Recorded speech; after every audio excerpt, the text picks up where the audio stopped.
Mark your calendars for Saturday, September 12th, for a special literary celebration taking place throughout the Irvington neighborhood.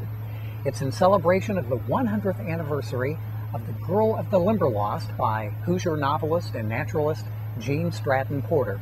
It's the Gene Stratton-Porter Festival at Irvington, and one special event that will take place during that day will be an interpretation of the Hoosier author by Glory-June Greiff, who's joined us on the program. That will take place at 1:30 at the Irvington Library. Glory-June, good to see you again. I look just like her. What a resemblance. And how appropriate the bucolic setting of your backyard here in Indianapolis, and how appropriate because we are going to be talking about naturalist Gene Stratton-Porter. What about her life as an author and naturalist?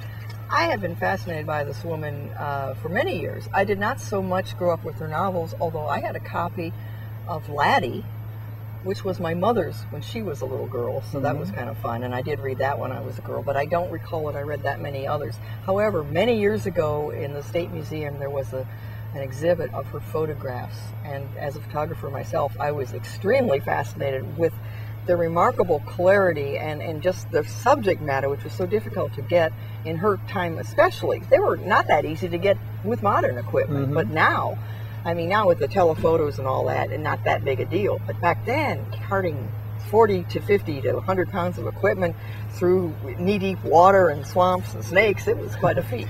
Now, this festival taking place on Saturday, September 12th, will focus on the 100th anniversary of The Girl of the Limberlost. Right.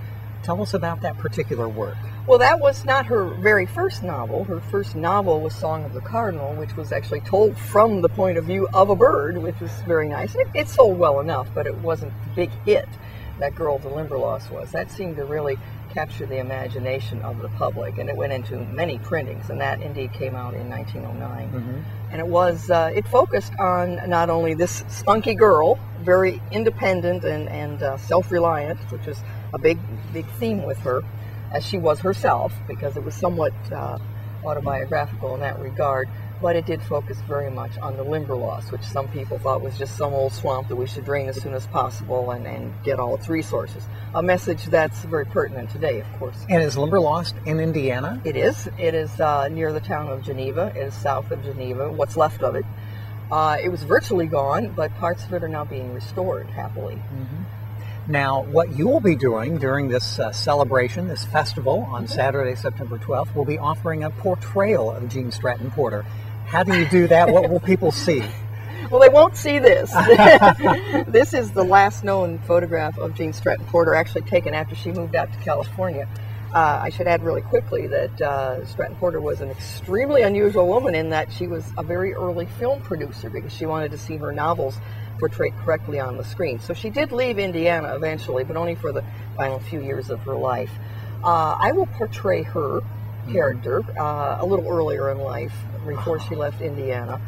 I obviously won't look exactly like her, but I'll do my best. And I will speak in her voice and tell a little about myself, Gene Stratton-Porter, and a little bit about my background, and do some readings and talk about some of her messages, which would be to save the Limberlost, to appreciate the value of nature. Nature was a very spiritual thing for her. And that was her true love. She was a great novelist, but at heart, she was a real naturalist, wasn't she? She had a wonderful deal with her publisher. She wanted to write nature books, and her publisher wanted her to write the novels because they made more money. So she struck a deal with her publisher. Every other year, they would come out. The certain number of years, that would be the nature book, and then the following year would be the novel, and then a nature book, and then a novel. That's what they worked out. Okay. And so that's what she did for most of her life. So the number of her nature books and novels is almost even. Interesting.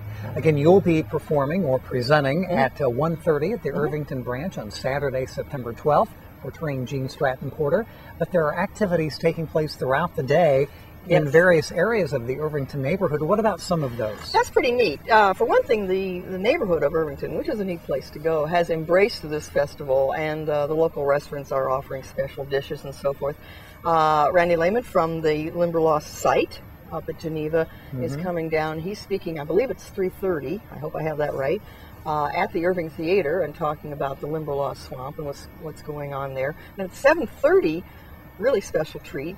There's a showing of the 1934 version of Girl of the Limberlost. Wow. Which has an extra Indiana connection. It stars Louise Dresser, who is related to Paul Dresser and Theodore Dreiser. So a second Indiana connection, not just the book. Before that, at 7 o'clock, I will be doing readings from Girl of the Limberlost, parts of the book that are not covered in the movie at all. It's a long book, and yes. The movie only covers a short part of it. Well, we have a taste of one of the readings, and we'd like to conclude the interview with Glory-June Greiff with give you a little sampling of what you'll find in store on Saturday, September 12th. Glory-June. Well, people don't know that Gene Stratton-Porter was also a poet, and one of her first collections was a collection she wrote for her granddaughter, which was published as Morning Face. In it, there's this poem called Bread and Milk, and it begins, "Every morning before we eat, my mother prays a prayer sweet with folded hands and low-bowed head. Give us this day our daily bread. But I'd like tarts and ginger cakes, puffs and pie like grandmother makes. So this morning I said my appetite must have cake or 'twouldn't eat a bite. Then mother said, 'Before you get through, you'll find just bread and milk will do.'" Very good. Very good dramatism shown there. I love that. If you want to hear the rest. Yeah, that's just a taste of what Yeah. you'll hear again on Saturday, September 12th. Glory-June, thanks for joining us, and we look forward to the event, the Gene Stratton-Porter Festival throughout the Irvington neighborhood on Saturday, September 12th.